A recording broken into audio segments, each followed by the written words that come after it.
akan baca hadis Abdullah ibn Umar, iaitu anak Sayyidina Umar bin Khattab radhiyallahu anhuma.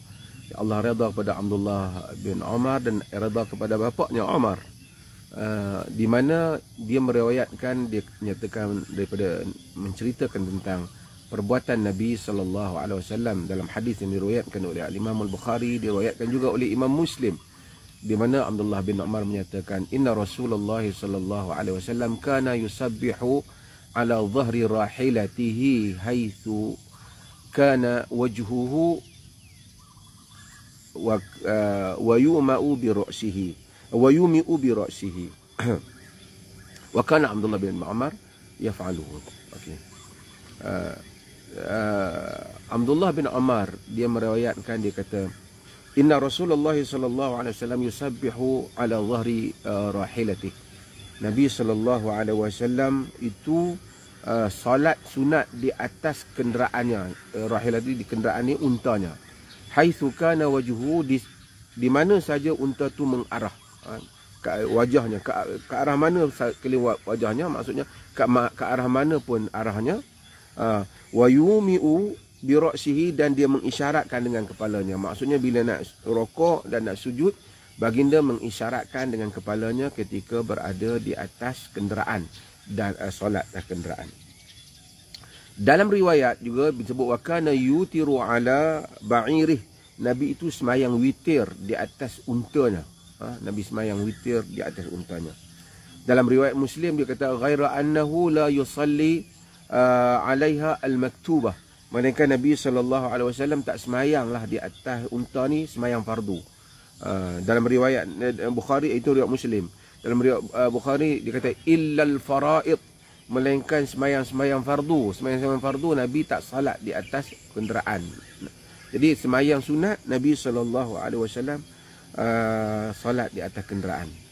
Hadis ni, hadis Abdullah bin Umar ni menunjukkan bahawasanya Nabi SAW salat sunat di atas kenderaan itu dulu. Inna Rasulullah sallallahu alaihi wasallam kana yusabbihu ala dhahri rahilati haitsu wajhuhu wa yumi'u bi ra'sihi. Nabi itu sembahyang sunat di atas belakang kenderaannya, di mana sahaja hadapnya, dan baginda mengisyaratkan dengan kepalanya, yakni pergerakan solat tu, nak sujud, nak rokok, baginda mengisyaratkan dengan kepalanya. Hadis ni, zahir hadis ni satu benda yang kita dah confirm, iaitulah boleh solat sunat di atas kenderaan. Itu clear, pasal jelas dalam hadis ni. Cumanya para ulama mereka berbincang pendetilan tentang masalah ini. Pendetilan tentang masalah ini ialah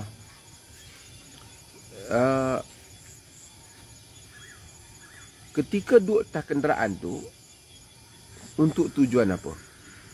Adakah musafir ataupun sekadar naik kenderaan nak pergi dari satu tempat ke satu tempat, ataupun permusafiran? Kalau pemusafiran, maka pemusafiran ataupun perjalanan yang jauh terbahagi kepada dua. Satu perjalanan yang boleh qasar, satu perjalanan yang tak boleh qasar, yakni perjalanan juga tapi tak berapa jauh. Satu perjalanan lagi, perjalanan yang jauh yang boleh qasar. Yang mana satu tu yang Nabi qasar tu, yang Nabi solat sunat tu, yang mana? Atas kenderaan. Itu yang mereka nak bahas. Adakah yang dalam safar, dalam permusafiran? Kalau pemusafiran yang mana yang dibolehkan? Kalau setakat tanakul, yakni setakat naik kenderaan dari satu tempat ke satu tempat, boleh tak? Kalau boleh, macam mana? Inilah yang mereka bahaskan berhubung dengan hadis ini. Maka saya sebut beberapa perkara. Yang pertama ialah Nabi SAW di dalam hadis ni dia tak sebut tentang jelas tentang permusafiran apa yang Nabi SAW solat itu. Jadi oleh kerana umum hadis ni, kana yusabbihu ala dhahri rahilati, umum saja dia solat di atas sunat di atas kenderaannya, maka pendapat yang pertama menyatakan dalam apa-apa musafir, sama ada musafir itu boleh qasar ke tak boleh qasar, seseorang boleh semayang atas kenderaannya. Let's say lah kata macam ni, pendapat ni menunjukkan orang Kuala Lumpur nak pergi Shah Alam, perjalanan yang jauh, dia kena naik lebuh raya pergi umpamanya, ataupun orang Kangar ni dia nak pergi ke Changlun, perjalanan yang jauh yang ambil masa, dia kalau ada kerja di sana tapi tak sampai kepada tahap musafir, boleh tak dia semayang di atas tu, di atas kenderaannya, semayang duha umpamanya, ataupun dia semayang sunat yang lain, sunat mutlak ke apa-apa, dia semayang atas kenderaannya. Pendapat yang pertama menyatakan boleh, perjalanan qasar ke tak qasar, musafir saja boleh untuk semayang sunat di atas kenderaan. Okey. Pendapat yang kedua, dia kata mestilah semayang yang boleh qasar, baru kita semayang sunat atas kenderaan. Ini pendapat yang kedua. Pendapat yang ketiga, dia menyatakan, pendapat yang kedua alasan dia, hadis ni dia faham maksudnya untuk qasar. Okey. Pendapat yang ketiga, dia kata naik kenderaan je, pendek, panjang perjalanan, nak pergi mana, dekat ke, boleh je semayang sunat atas. Walaupun nak pergi tu dari segi nak pergi Pekan, orang utara kata ni, kalau dari rumah saya ni, dari rumah saya ni nak pergi ke Kangar umpamanya, maka boleh untuk satu orang tu menunaikan solat sunat di atas kenderaan. Wallahu ta'ala alam. Mungkin pendapat yang lebih kuat ialah pendapat yang pertama, iaitu ada perjalanan saja bolehlah semayang sunat atas kenderaan. Ataupun kalau kita perjalanan tu mungkin jauh dekat tu satu hal, kemudian benda tu mungkin kita nak pergi mungkin 6 km, 7 km, tapi dia punya jam, dia punya apa tu, kita nak semayang sunat, nak turun nanti dah ada kerja, waktu duha kita nak semayang umpamanya, maka kita boleh semayang di atas kenderaan kita, di atas kereta kita, ataupun di atas motosikal kita juga boleh kita semayang, ataupun di atas bas kalau kita duduk atas bas, iaitu semayang sunat, berdasarkan hadis Abdullah bin Umar ni.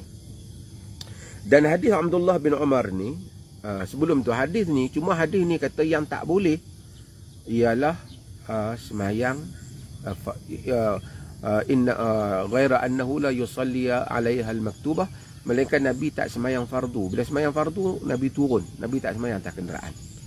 Jadi kalau kita pun, kalau dalam naik kereta, kalau boleh semayang sunat, katalah kita dari Perlis ni nak pergi ke KL, boleh semayang sunat atas kereta sebanyak mana, tapi bila nak semayang fardu, hendaklah turun di tempat yang mana kita boleh solat. Melainkan jika kita tak boleh turun, misalnya kita naik kereta api, kita tak boleh turun lah, dia berjalan terus, kita naik bas, driver bas tak mau berhenti, ataupun kita naik kapal terbang dia, maka ketika itu kita boleh semayang di atas kenderaan. Tapi yang mana yang kita yang kontrol, kita yang boleh, ada ruang boleh turun, hatta bas ada masa mungkin dia berjalan, nanti kita tahu nanti pukul 12 malam nanti dia berhenti, kita boleh semayang jamak, kita boleh jamak, ataupun kita tahu bas kita boleh jamak, kita boleh jamak takhir ataupun jamak takdim, masa awal kan ataupun lewat kan, kita lakukan berdasarkan kepada keadaan itu. Kerana semayang sunat Nabi, semayang fardu, Nabi SAW turun daripada kenderaan baginda. Okey.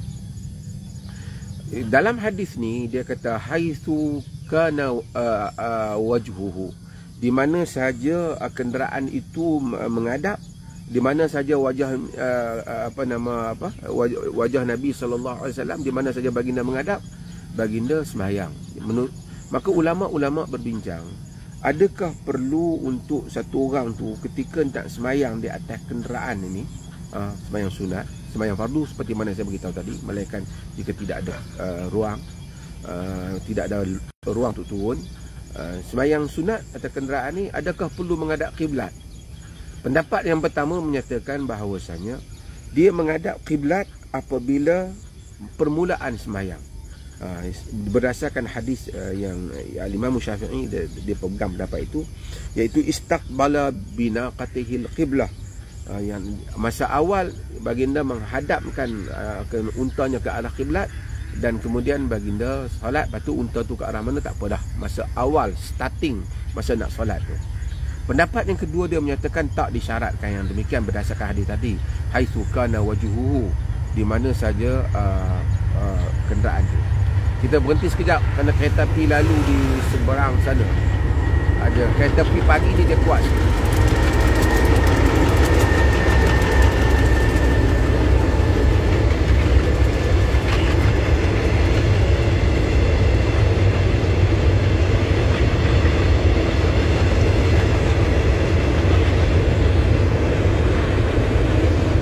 So boleh tengok dia tak apa jauh daripada seberang jalan ni.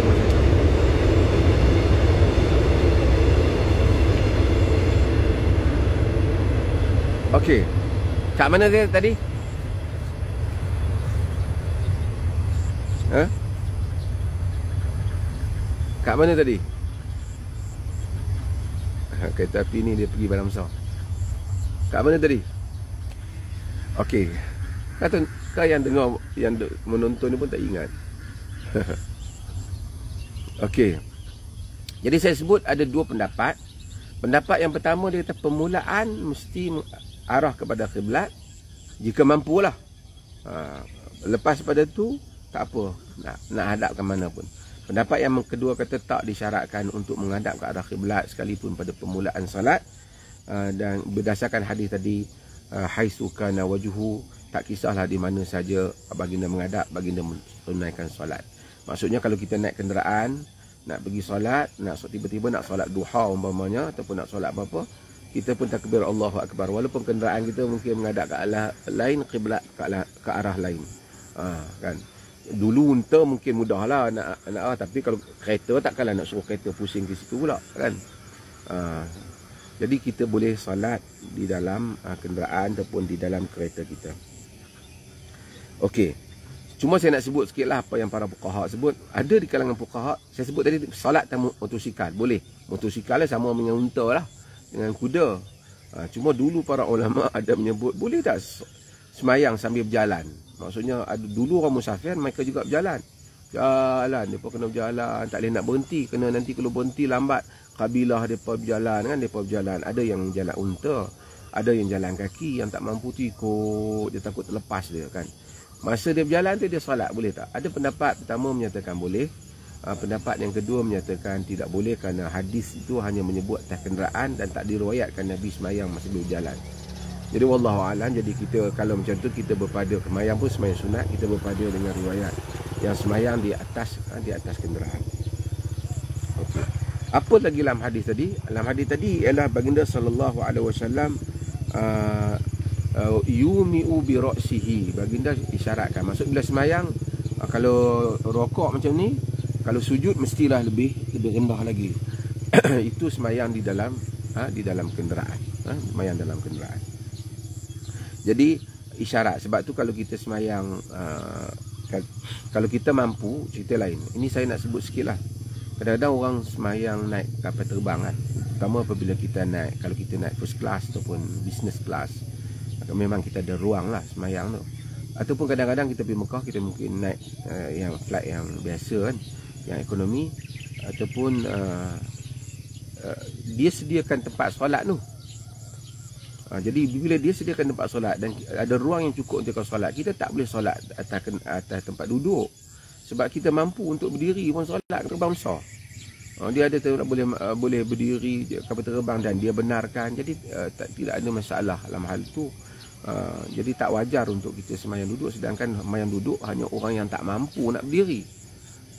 Ini semayang sama jugalah. Kalau kita tak mampu nak berdiri, tak boleh berdiri baru. Kalau kita boleh, kenapa kita nak semayang duduk? Terutama semayang fardu. Kalau semayang sunat tak apalah, semayang sunat boleh. Semayang fardu, kerana atas terbang kita semayang fardu. Jadi asalnya semayang atas kenderaan ni, di kenderaan dulu ni lain.